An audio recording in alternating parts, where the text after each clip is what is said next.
A senator from Kansas is working to end the eviction moratorium. I'm Tony, and this is Real Estate Investing and Landlord News.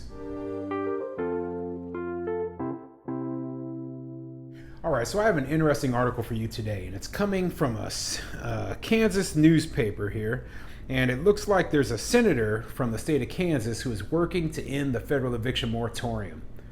But before I get into that article, go ahead, hit that like and subscribe button, maybe leave a comment down below, and let me know what you think of the eviction moratoriums. If you think they should end, or if you think they should be extended. I don't care either way what you think, but I think they should end right now. All right, so this article, it comes from WIBW.com, and it says, Senator Marshall works to end the CDC eviction moratorium. Senator Roger Marshall has introduced a resolution that aims to end the CDC eviction moratorium. Senator Roger Marshall, Republican from Kansas, says he and Senators Pat Toomey, a Republican from Pennsylvania, and Richard Burr, a Republican from North Carolina, introduced a Congressional Review Act resolution that would repeal the Center for Disease Control and Prevention's eviction moratorium.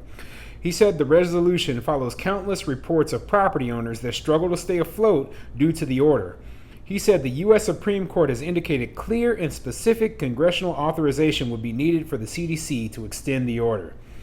Well, I think it's a good thing, but I am a little bit skeptical because, I've seen a lot of these resolutions, etc., that the senators have pushed out, and they don't actually accomplish anything other than putting the word out there. So I do think it's a good thing that they're getting the word out there that, hey, somebody is looking at the concerns of the landlords and putting it out there for the public to see that, hey, the whole government isn't behind this thing. Okay, there is some counter arguments, but the problem is that if it doesn't actually accomplish anything, then it's a complete waste of time. I want to see votes being made. I want to see people having to take a stand, and I want to see something actually accomplished. I want to see this thing thrown out, of course, and the best way of it getting thrown out right now looks like it's going to be the courts, because all this posturing and stuff by these senators isn't going to be enough.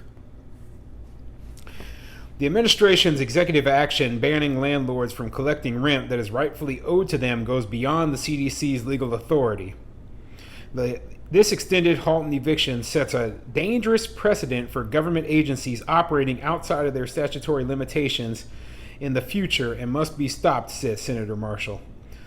Thoughtless power grabs such as these have rippling consequences, and the continued prolonging of the eviction moratorium does more to harm America's economic recovery than to help it. As I said, when the previous administration created it, an eviction moratorium lacks both a legal and an economic justification. Even President Biden admitted last week that the bulk of constitutional scholars agree it's not likely to pass constitutional muster. I hope our colleagues will join us in overturning this illegal action, said Senator Toomey. So, Senator Marshall, he actually wrote a letter to the Government Accountability Office, and I'm going to go over that letter at the very end, of this video, just to let you know exactly what he's trying to say, and that'll give you a better idea of what they are, the message they're trying to convey. I'm glad also if you he just said that he did call out the Trump administration for putting this thing in place, and that's one thing. I know people, they like to take sides and all that, right? Everything that one candidate says versus the other is good. Well, both candidates have pushed this eviction moratorium, and it has never been constitutional. Okay, so I just want to see it end. I want the best thing for landlords.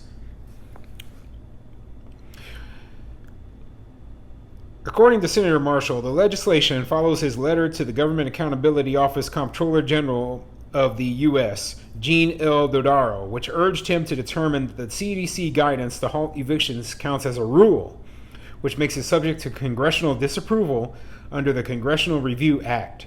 Meanwhile, the CDC says it is unable to tell how many Americans that lost their jobs due to the COVID-19 pandemic will be able to stay in their homes, as the extended order is only applicable to counties that experience substantial or high levels of virus transmission in 14 days.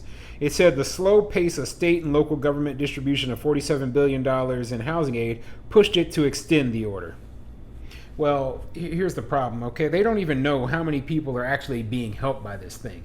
They just put it out there for political reasons, not because it was actually helping anybody.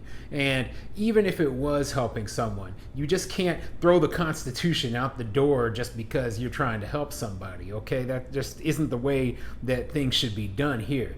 But let me get over here, and I'll start reading Senator Marshall's letter and let you know exactly what he said to this Comptroller General of the Government Accountability Office.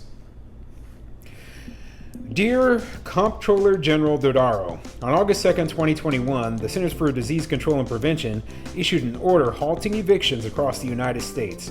The order applies to the landlords and owners of any property leased for residential purposes, including any house, building, mobile home, or land in a mobile home park, or similar dwelling leased for the residential purposes. The order, however, was not submitted to the House of Representatives, the Senate, or the Comptroller General for review under the Congressional Review Act. As such, because this is only a temporary order, I write to seek your expedited determination as to whether the guidance constitutes a rule pursuant to the CRA. A critical review of the underlying substance and effect of the document is required to determine whether or not it is a final agency action. Specifically, this order should be considered a rule pursuant to 5 USCS 804 and 5 USCS 551-3. And it says rule means the whole or part of an agency statement of general or particular applicability and future effect designed to implement, interpret, or prescribe law or policy, or describing the organization, procedure, or practice requirements of an agency, and includes the approval or prescription for the future of rates, wages, corporate or financial structures, or reorganizations thereof, prices, facilities, appliances, services, or allowances thereof, or of valuations, costs, or accounting or practices bearing on any of the foregoing. This definition has three key elements: an agency statement, future effect, and designed to implement, interpret, or prescribe law or policy. In B 329-129, dated December 5th, 2017, the GAO noted that this definition is broad and includes both rules requiring notice and comment rulemaking and those that do not. See also B 329-272, October 19, 2017. See also B 287-557, May 14, 2001. In its own admittance, the order applies in counties with heightened levels of community transmission and applies to any landlord, owner of a residential property, or other person with a legal right to pursue eviction or possessory action. Clearly, this is an agency statement as it was published by the CDC. Further, it has both general and particular applicability with the future effect. Finally, it is designed to prescribe law. In fact, there are many ways it fits in the broad rule above. This order is not subject to the exemptions under the CRA. There are three key categories exempt from the CRA. Any rule of particular applicability; 2, any rule relating to the agency management or personnel; and 3, any rule of agency, organization, procedure, or practice that does not substantially affect the rights or obligations of non-agency parties. The first exemption, found 5 USCS 804-3A, clearly does not apply to the order because this agency statement is extremely broad in its scope and will impact a wide range of people. The order also does not fit within the exemptions under 5 USCS 804-3B or C. Specifically, the order does not relate to agency management or personnel, but rather impacts and binds third parties. Executive actions such as these have rippling consequences, and the continued prolonging of the eviction moratorium does more to harm American economic recovery than to help it. This extension also sets a dangerous precedent for agencies operating outside of their statutory limitations in the future. For the reasons above stated, I seek your expedited determination as to whether the guidance constitutes a rule pursuant to the CRA. Thank you for your time and consideration. Sincerely, Roger Marshall, MD, United States Senator.